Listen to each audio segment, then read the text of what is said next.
Mobile workforces, cloud applications, and digitalization are changing every aspect of the modern enterprise. And with radical transformation come new business risks. Welcome to Hybrid Identity Protection, the premier podcast for cybersecurity pros charged with defending hybrid identity environments. Presented by Semperis, the pioneers of identity-driven cyber resilience for the hybrid enterprise. And now, here's your host, 15-time Microsoft MVP and Active Directory security expert, Sean Dubey.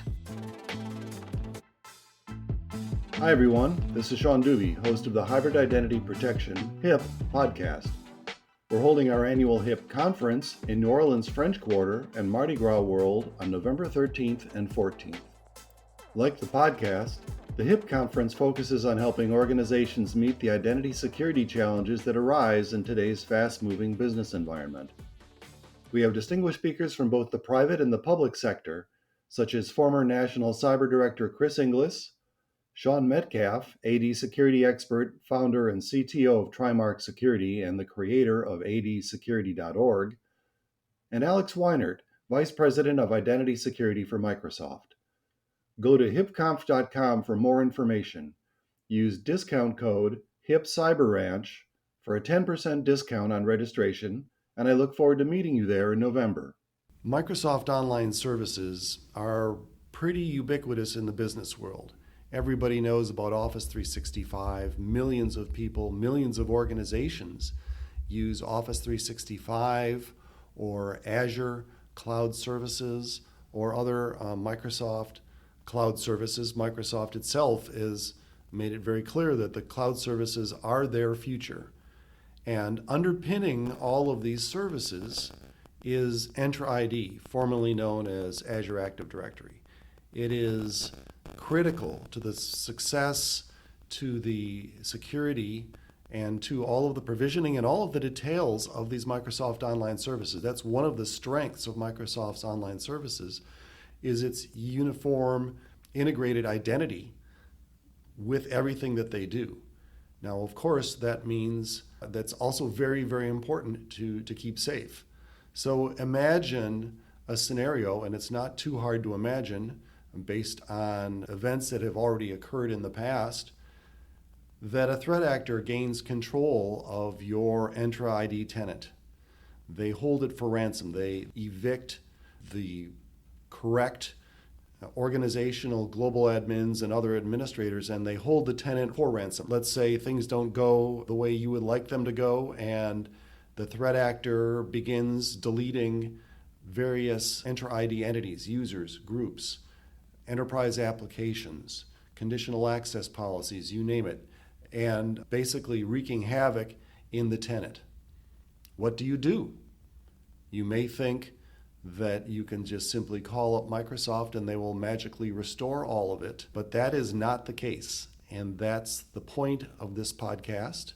My guest today is Tuna Gezer, who is product manager for Semperis Disaster Recovery for Entra Tenant, otherwise known as DRET. He is a former product manager at Microsoft in the Microsoft Identity Division, where he has a long history of helping develop and steer feature products within, at the time, Azure AD. And so, welcome. Thank you for having me, Sean.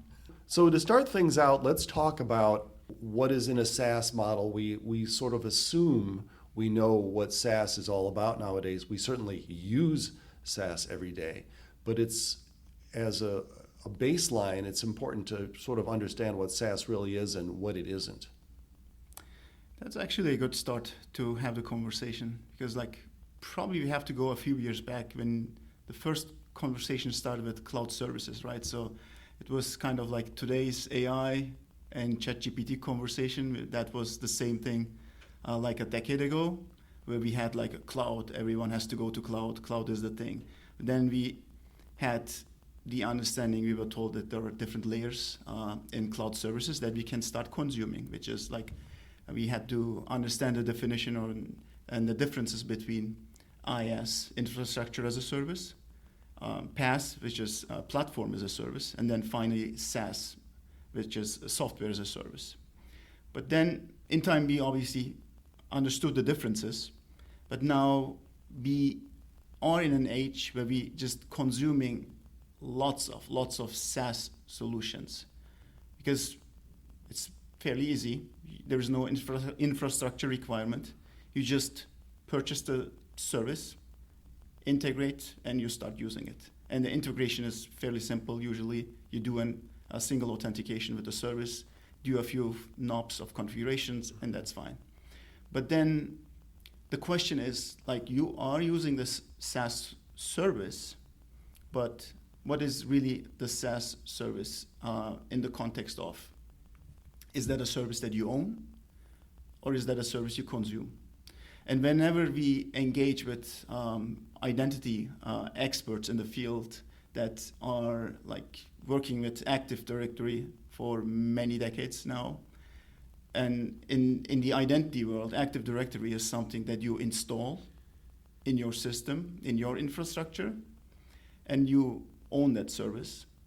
And you also completely control the service, meaning if you don't want to use the latest, greatest updates and features of the new version of Active Directory, you do not upgrade your operating system to the new server version, and you plan exactly when you want to do the upgrade and can control when all those new features and capabilities will be available for your consumers, right?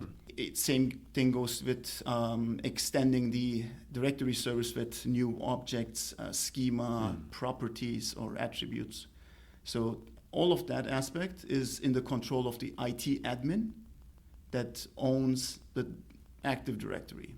Versus in the SaaS world, if we take a look at this example in the cloud, on the cloud side, Azure AD, the old name, which is Entra ID, is the equivalent of a directory service that is running in the cloud. So what we call is, it's an identity as a service. But there is a major difference. In identity as a service, you basically do not own the product itself.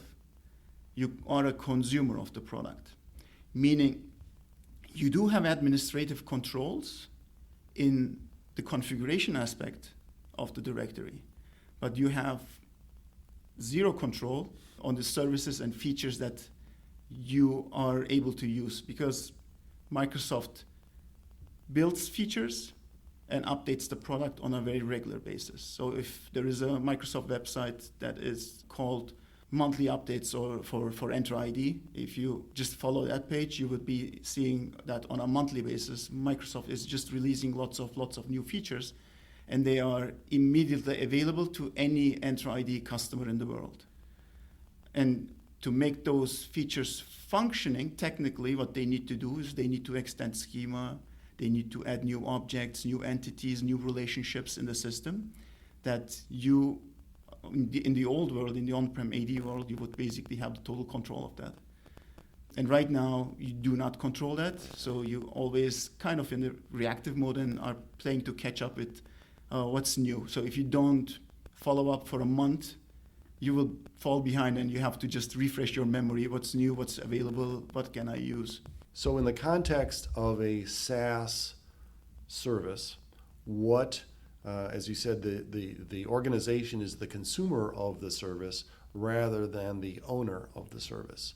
So what does that mean in terms of what Microsoft as the owner of the service? Obviously it provides updates, as we just talked about. But what are Microsoft's responsibilities for maintaining the availability and recoverability of the service? Absolutely. So when we dive into that conversation, I think it is absolutely important to understand the shared responsibility model when it comes to SaaS solutions. In identity as a service, there is also a shared responsibility. So imagine there are two pillars. That one pillar is basically the Microsoft responsibilities, and the other pillar is basically the customer responsibilities. So the customer, because they are a consumer, they don't have full access and all the tools that they need to cover all the scenarios they need. So Microsoft's responsibility is obviously to making sure that if we divide the responsibility into two different sections, which one would be preparation, and then the other section would be what I need to execute in the context of something happens. So in the context of preparation, Microsoft needs to give us all the functionality, the tools and documentation that we can leverage. The logs needs to have all the information that we need, as well as platform security, meaning like because it's a cloud service, physical and all the access controls should be in place, as well as high availability should be owned by Microsoft, that if some region or some place goes down, that we are still, for example, are able to authenticate with the service and authorize.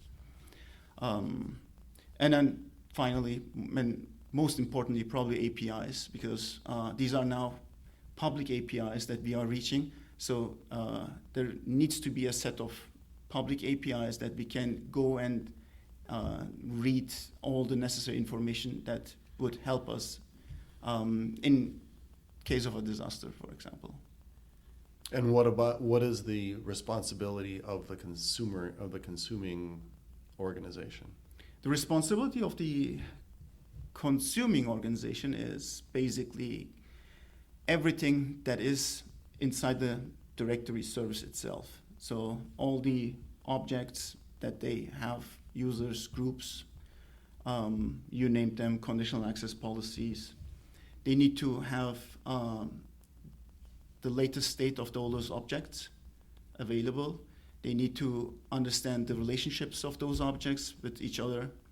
And in case of a disaster, they also need to have the necessary functions to recreate or update those objects to restore it in the same state. Well, certainly in the Microsoft 365 service, I know generally folks say, well, if we lose data, it's in the recycle bin and we can recover it. And there's a whole other topic about that, but we're talking about Entra ID identities, their users, groups, as I said, conditional access policies, all of the things that make Entra ID work. And what you're saying is that Microsoft says you, the consuming organization, are responsible for that data and backing up and protecting that data in case anything happens to it. Absolutely. So. Okay. So what about, I think people that are listening to this podcast are probably familiar that Entra ID has a recycle bin. So you remove users, you make certain changes to a small subset of objects. There is a recycle bin for which you can quickly just simply return the object to its full service, but that's good for 30 days, right? It's a good thing that you mentioned changes, because actually changes would not be even covered by the soft delete state. And to expand on that conversation, so today Entra ID does have some capabilities on the platform level that is going to help you in case of something goes really bad. And that is the soft delete capability, which aka is recycle bin for some other people. But what soft delete does, obviously, as you mentioned, it just for certain objects, it just keeps them in a kind of a hidden state as soon as they are deleted. They are not completely removed from the system, but they are kind of hidden, invisible, but all the object with all of its properties and all of its other relationships to other entities are still intact for 30 days. The 30 days is a hard-coded date that is the same for each and every customer, so you cannot customize that. And after 30 days, the object is completely removed, which we call hard deletion. At that point, the object is completely gone, and it's, from Microsoft point of view, there is no recovery of an object. So this sounds very similar to, analogous to the Active Directory recycle bin, because you can use it to undelete users and groups, but you can't recover attribute changes. It's done for deletes only. Exactly. So let's dive a little bit more into the hard delete, the actual, final deletion. And so what we're saying is that soft delete is available for a small subset of objects, but if you make an administrative mistake, or in this scenario that I threw out there of a threat actor, you delete it, there's no getting it back. So you can't recover it, you actually have to recreate it. Is that correct? That is absolutely correct. So there are two major operations that can impact your business. So one, obviously deletion. The second operation is as sort of a misconfiguration. So let's keep that in mind. In the context of deletion, soft delete is a solution for in certain conditions, in certain scenarios. So soft deletion today covers user objects. Funny, it doesn't cover security groups.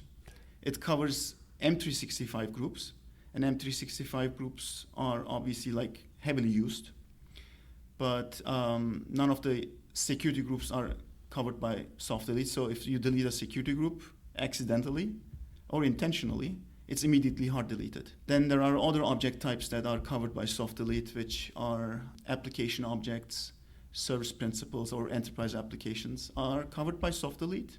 But for example, conditional access policies are not covered by soft delete.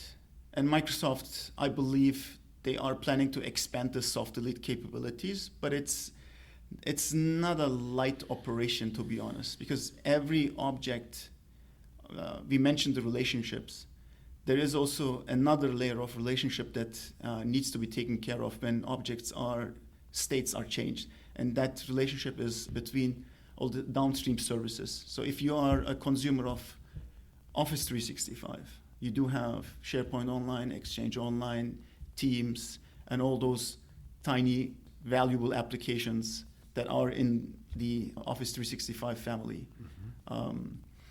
And you can also use the other services from Microsoft under the M365 portfolio. There are hundreds of SaaS solutions that are just coming from Microsoft. Each of those solutions might get impacted by this change or deletion, what we call. Yeah, so this is where the integration of Entra ID into all of the services is a single point of failure. Absolutely. So we've established that there is a recycle bin for a small subset of entities in Entra ID, but literally, legally, the responsibility is on the consumer, the owner of the tenant, to back up and protect the rest of that data. So I'm sure that this is actually a surprise to a lot of people. I think that's one of the things that we have discovered. And so what tools are available by Microsoft or open source that you're aware of, or the steps that the listener can take to back up and protect their data as much as possible? What can they go out to the Microsoft site and get a hold of right now? So in the context of, let's unpeel it slightly to make it more clear. So in the Entra ID world, let's compare it with the on-prem Active Directory. In the on-prem Active Directory, you have a very easy way. So you have a concept of a backup API that you can get products that call this single API and then get a full snapshot picture of your existing Active Directory with the whole directory services and all of its objects and information and relationships. In Entra ID, there is no concept of a single backup API.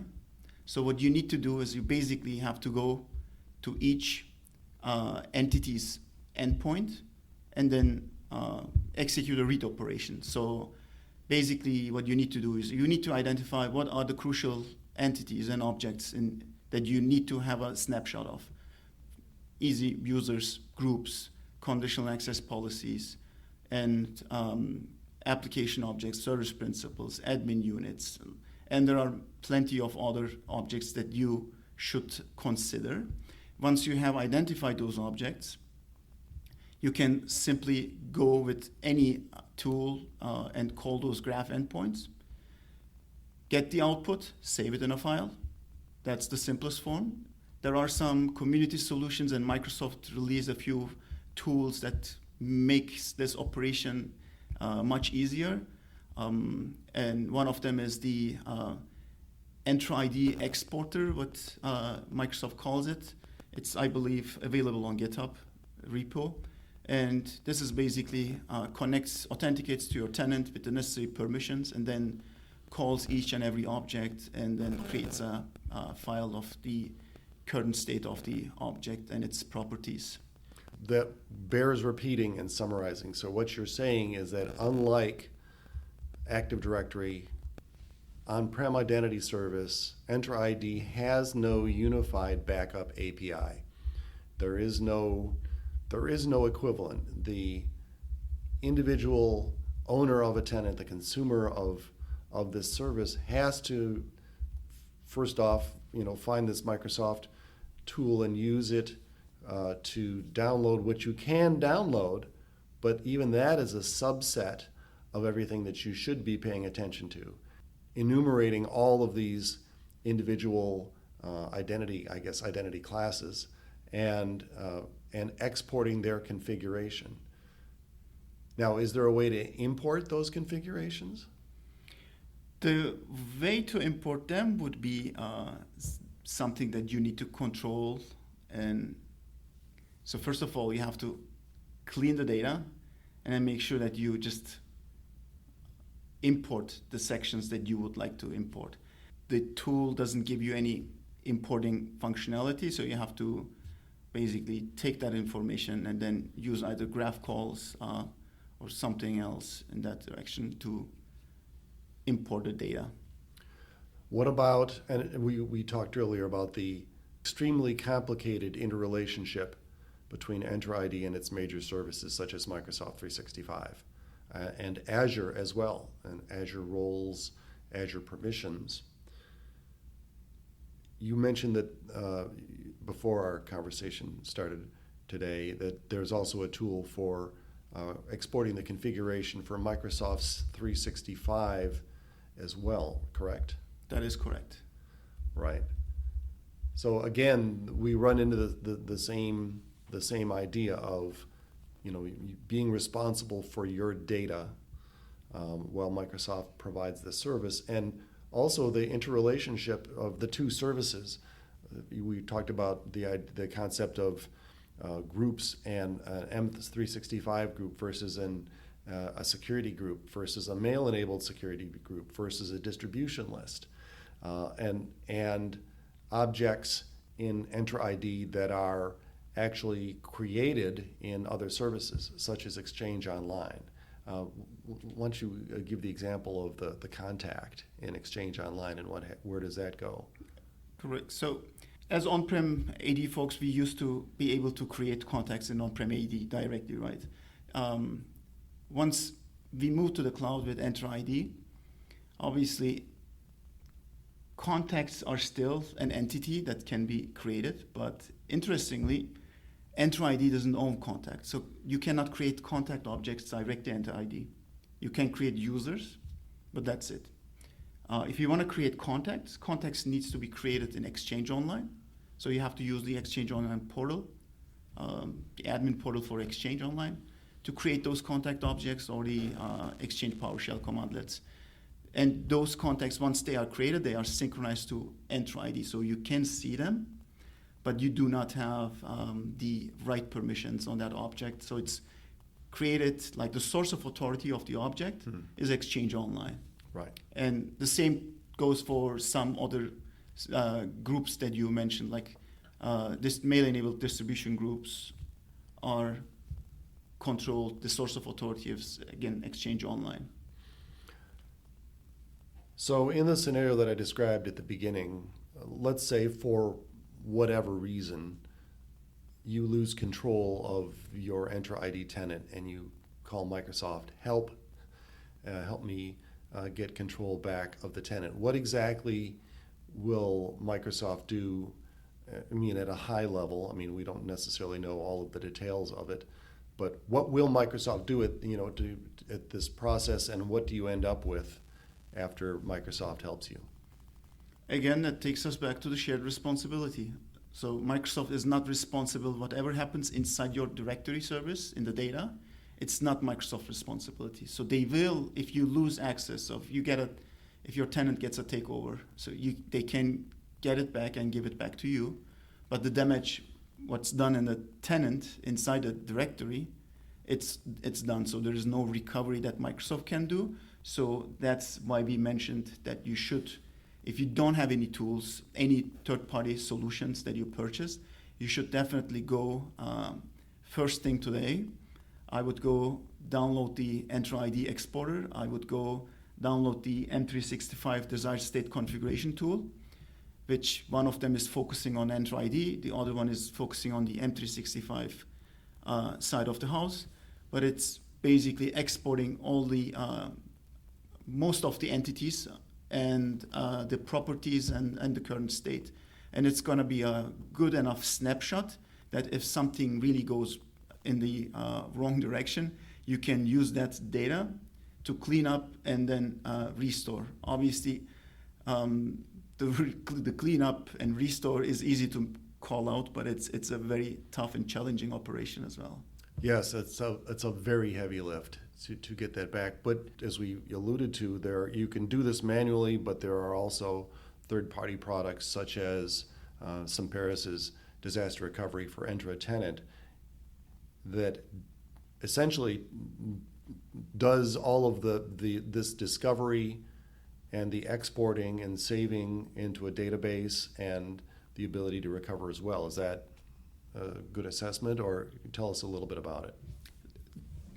That's a very good description, actually. So, but it's not rocket science, right? So, because there is the gap of the backup capability in Entra ID that we had in Active Directory, we decided to focus on a solution that is basically on a scheduled basis, goes into a customer's Entra ID tenant, takes a snapshot of the most important entities in that tenant. And when I say snapshot, it's really more what we do is we go to each and every API for that specific object. Mm-hmm. We read all the properties and make sure that we securely take that data and save it in our secure storage.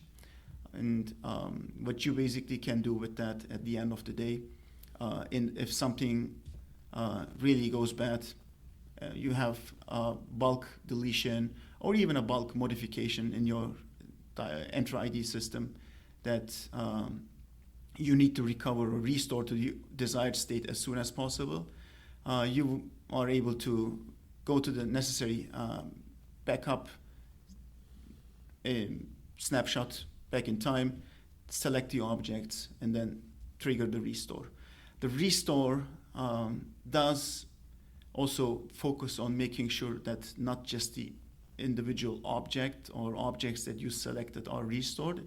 It's really crucial that we also make sure that the necessary relationships are restored. And when I say relationships, obviously the most easy one to explain is if a user gets deleted and it's hard deleted, it's completely gone, right? In a hard deletion, the object ID is also completely vanished. So meaning, if you need to recreate the object, restore the object, there is no restoring of objects. It's a recreation of an object. That recreation comes with a new object ID, and there is no control where you can go and define that you would like to use the same object ID. There's no possibility to do that. So what needs to be done, you basically create the exact same object, stamp exact same properties or attributes and values on that object that you had in your backup. And then the next step is now you need to identify all the different relationships and then make sure that the relationship is also updated.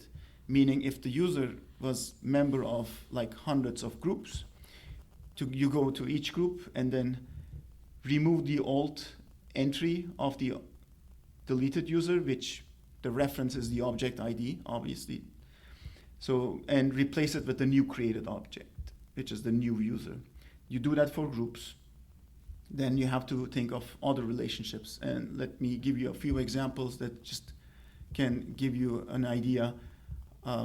Application assignment. So you can, for example, you have a Salesforce application in your system. You do assign access to Salesforce by assigning users or groups to the applications and Entra ID.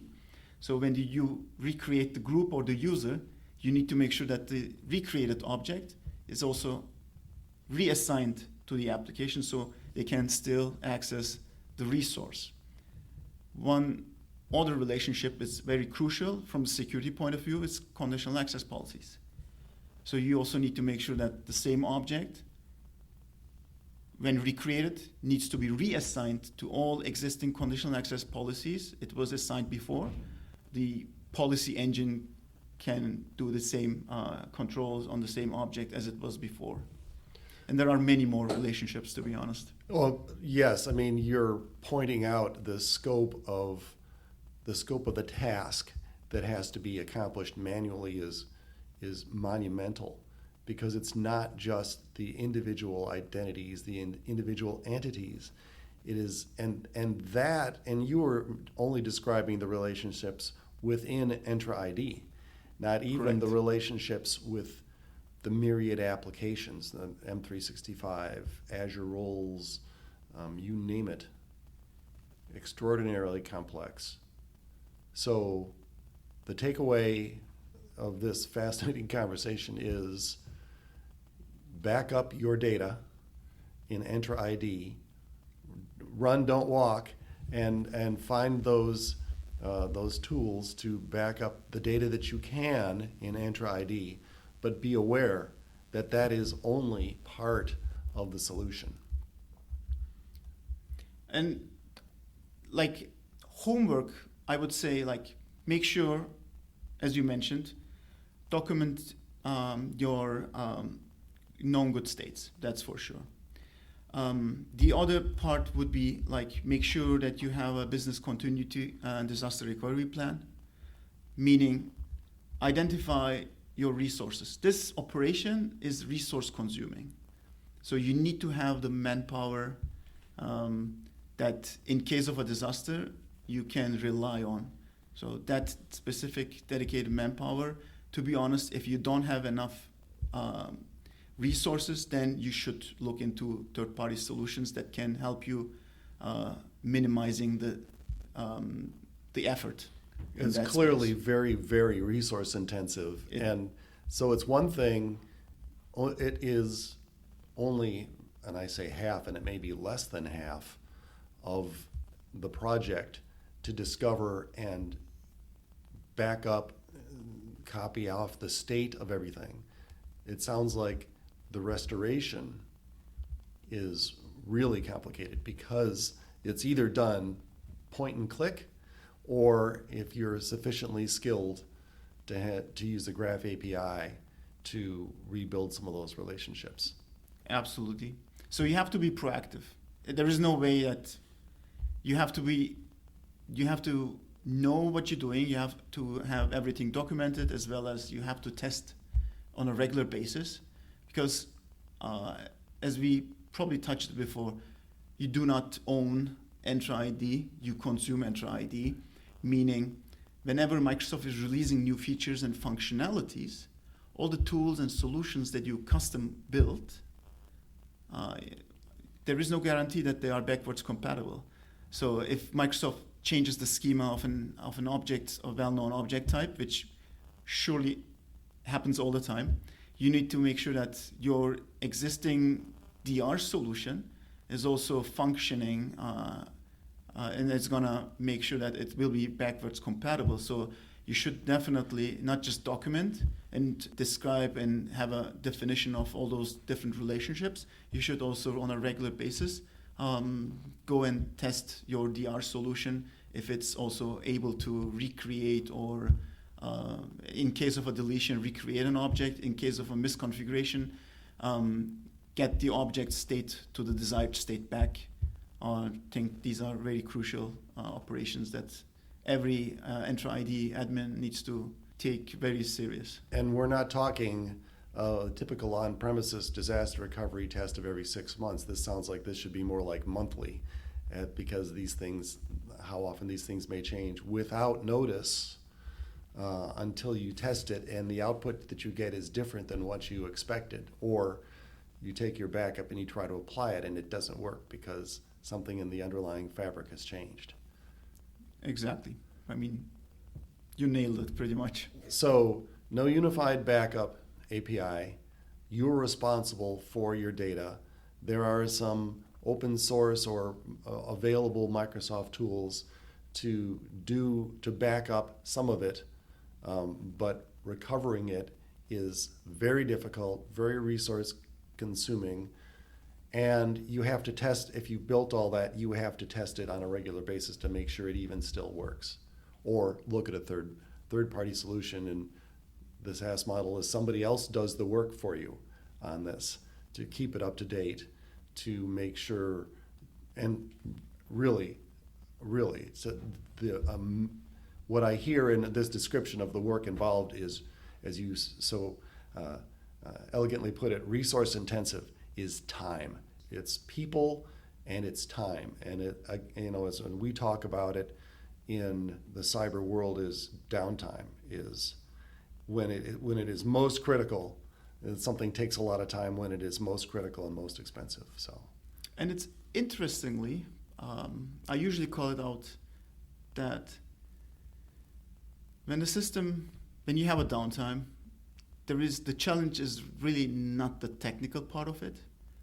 It's more of process and making sure that you are able to restore everything in the shortest amount of time. Meaning, like when I say restore, I mean that take it back to the desired state before the operation was done. And that is ultimately the goal, right? So you need to make sure that your recovery time objective is pretty much aligned with your SLAs that you define. But this is, interestingly, not a technical thing, because whenever you are down, it ends up that you're not just tasked with the challenge to restore everything back, but then the business also is on top of you. There's pressuring you like, oh, when are we going back to the system? When are you restoring? When we will have our services back? So it's kind of also psychological pressure on top of it. An extraordinarily stressful time. I used to say, when you would take a Microsoft exam and you'd answer a bunch of complicated questions about a service, or I always said the way to make it more realistic would be to put a headset on and then have a manager screaming in your ear at the same time, and that to much more closely simulate the stress of an actual situation. That's a good one. Yeah. Well, thank you very much, Tuna. This has been fascinating and I think very important for people to understand, because I don't think it's widely known. So go forth, get those tools, back up what you can back up out of Entra ID and out of Office Microsoft 365, and be thinking seriously about a disaster scenario and how do I get this information back, because I think we all agree the configurations and data in our Entra ID tenants are not becoming less complex. They're becoming more complex, and the relationships are becoming more complex. So have a look at it today. Thank you. Thanks for having me, Sean. Thanks for joining us on the Hybrid Identity Protection Podcast with Sean Dubey. Be sure to subscribe at Apple Podcasts, Spotify, or wherever you like to listen. Visit hipconf.com, that's HIPCONF.com,